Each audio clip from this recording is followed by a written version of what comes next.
ఇచ్చిన హస్తం డిఫెన్స్ లో పడిన షర్మిల. కడపలో వైసీపీని ఎదుర్కోవడానికి వైఎస్ షర్మిల అర్ధబలాన్ని కోరుకుంటున్నట్టు తెలుస్తోంది. ఇందుకోసం డీకే శివకుమార్ని నమ్ముకున్నట్టు సమాచారం. షర్మిల కాంగ్రెస్లో చేరడానికి డీకే ప్రధాన సూత్రధారి అని అంటారు. ఆయన తెలంగాణలో కాంగ్రెస్ అధికారంలోకి రావడానికి తన వంతు కృషి చేశారు. దాంతో ఏపీ వ్యవహారాలను కూడా చక్కదిద్దే బాధ్యతను హైకమాండ్ ఆయనకే అప్పగించింది. దాంతో డీకే వైఎస్ఆర్ కుమార్తె షర్మిలాను కాంగ్రెస్లోకి లాగారు. ఆమె పార్టీని కాంగ్రెస్లో విలీనం చేయించి ఆమెను ఏపీకి రప్పించి పీసీసీ ప్రెసిడెంట్ పదవి అప్పగించారు. ఇక షర్మిలకు కాంగ్రెస్లో పార్టీ విలీనం సందర్భంగా రాజ్యసభ సీట్లలో ఒక దానిని ఆమెకు ఇస్తామని హామీ ఇచ్చినట్టు ప్రచారం సాగింది. కర్ణాటకలో భారీ మెజారిటీతో అధికారంలోకి వచ్చిన కాంగ్రెస్కి 3 రాజ్యసభ ఎంపీలు దక్కాయి. అందులో ఒకటి షర్మిలకు ఇస్తారని అనుకున్నారు. కానీ అలా జరగలేదు. ఇక షర్మిల ఏపీలో ఎన్నికలలో ప్రచారం వరకు మాత్రమే చేయాలనుకుంటే కాదు, పోటీ చేయాల్సిందే అని ఏకంగా కడపగడ్డ నుంచి ఎంపీగా నిలబెట్టారు. దీంతో తప్పనిసరి పరిస్థితుల్లో పోటీకి సిద్ధమయ్యారు. షర్మిల బస్సు యాత్రని మొదలు పెట్టారు. అయితే దానికి స్పందన పెద్దగా కనిపించడం లేదు. కడప నుంచి జగన్ని ఎదిరించి ఎంపీగా పోటీ చేసి గెలవడం ఆషామాషి కాదు. ఒక రకంగా ఆమె రాజకీయంగా దుస్సాహవాసమే చేశారు. అయినా సరే ఉపయోగం ఉండడం లేదు. పార్టీ సారథిగా పార్టీని నడిపించాలన్నా, ఎంపీ అభ్యర్థిగా బలమైన జగన్ నిలబెట్టిన అవినాష్ని నిలబెట్టాలన్నా ఆర్థికంగా అండ అవసరం. అందుకే ఆమె డీకేని కలిశారని అంటున్నారు. అయితే షర్మిలకు డీకే నుంచి సానుకూలత రాలేదని తెలుస్తోంది. మరోవైపు అధిష్టానం కూడా సహాయం చేసే స్థితిలో లేదు.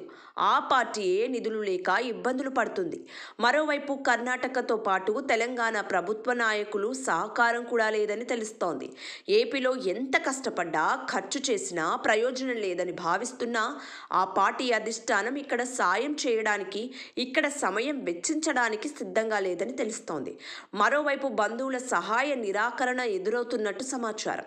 అన్న చెల్లెల మధ్య గొడవలలో ఎవరికి మద్దతు ఇచ్చినా ఇబ్బందే అని వైఎస్ వారసత్వాన్ని జగన్ కొనసాగిస్తున్న సమయంలో ఇప్పుడు షర్మిలకు మద్దతు ఇవ్వడం ఎందుకు అనే ఆలోచనలో వారు ఉన్నారని సమాచారం. కడపలో వైఎస్ అనుచరుల సహకారం లేదు. షర్మిల అవినాష్ రెడ్డిని విమర్శించడంపై బంధువుల్లోనే వ్యతిరేకత వస్తోంది. వైఎస్ఆర్ ఇంటి ఆడబిడ్డలు అన్యాయంగా మాట్లాడుతున్నారని వైఎస్ రాజశేఖర రెడ్డి చెల్లెలు విమలారెడ్డి ఆవేదన వ్యక్తం చేశారు. కుటుంబం పరువును రోడ్డుకు లాగుతున్నారని మండిపడ్డారు. షర్మిల, సునీత మాటలను భరించలేకపోతున్నానన్న విమలారెడ్డి పదే పదే వివేక హత్య కేసులో అవినాష్ రెడ్డి మీద ఆరోపణలు చేస్తూ కుటుంబాన్ని అల్లరిపాలు చేస్తున్నారని ఆగ్రహం వ్యక్తం చేశారు. అవినాష్ రెడ్డి హత్య చేయటం వీళ్ళేమైనా చూశారా అంటూ ప్రశ్నించారు. వివేకాను ఎవరు చంపారో వారే నిర్ణయిస్తారు. ఇక న్యాయస్థానాలు, పోలీసులతో పనేముందని షర్మిల మేనత్త విమలమ్మ విమర్శలు చేశారు. వైఎస్ జగన్ మీద వ్యక్తిగత కక్షతోనే షర్మిల, సునీత ఇలాంటి ఆరోపణలు చేస్తున్నారని విమలారెడ్డి ఆరోపించారు. జగన్ ముఖ్యమంత్రి అయ్యాక ప్రభుత్వ వ్యవహారాల్లో కుటుంబ సభ్యుల జోక్యం ఉండొద్దని, ఫ్యామిలీని దూరం పెట్టారని విమలమ్మ చెప్పారు. దీంతోనే జగన్ మీద వారికి కోపం ఉండొచ్చని కూడా ఆమె చెప్పడం విశేషం. షర్మిల, సునీత పనుల వల్ల కుటుంబ సభ్యులు అందరూ ఏడుస్తున్నారన్న విమలమ్మ వారు చేసేది చాలా తప్పని అన్నారు. అంటే కుటుంబం మొత్తం కూడా షర్మిలకు వ్యతిరేకంగా ఉన్నట్టు తెలుస్తోంది. ఇలాంటి పరిస్థితుల్లో షర్మిల పోటీ చేసిన ప్రయోజనం ఉండకపోవచ్చు. ఇక అవినాష్ రెడ్డి అభ్యర్థిత్వం చర్చ సాగుతున్నట్టు తెలుస్తోంది. వివేక హత్య కేసులో నిందితుడిగా జగన్ టికెట్ ఇచ్చారంటూ షర్మిల ఎక్కువగా ప్రచారం చేస్తున్నారు. మరోవైపు షర్మిల ఓట్లు చీల్చడం ద్వారా అవినాష్ రెడ్డికి ఇబ్బంది లేకపోయినా అనవసరంగా షర్మిలకు ఛాన్స్ ఇచ్చినట్టు అవుతుందని, ఇక్కడ అభ్యర్థిని మారుస్తారంటూ ప్రచారం జరుగుతోంది. అవినాష్ రెడ్డి స్థానంలో అభిషేక్ రెడ్డి బరిలో దింపే అవకాశం ఉన్నట్టు తెలుస్తోంది.